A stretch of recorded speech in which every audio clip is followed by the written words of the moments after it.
Hey fam, I believe this is April 22nd, 2023.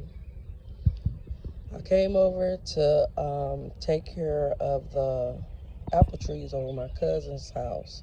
And y'all know we had that freeze. So I don't think I've been over here since then. But this is what I found.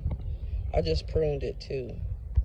So I'm not sure if that bottom part is a part of the tree or not. But I'm gonna just see. I'm gonna let it go for what it is.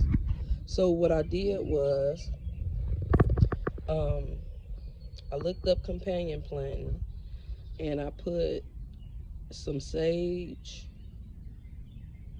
some type of red poppies, um,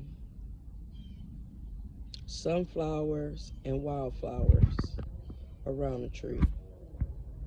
So I'll definitely keep you updated to see what happened. And then over here is the other tree. I believe this was the golden. Yeah, golden. It died. This was the yellow delicious. It died.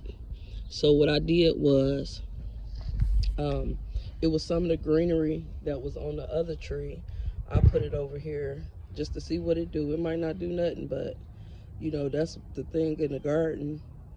You experiment. And I also put sunflowers, sage, poppies, and some wildflowers. So if I don't get a tree, I'm still growing something. You have to improvise, just like I'm improvising over my cousin's house. But this is what it is, and this is the update. Y'all have a blessed one.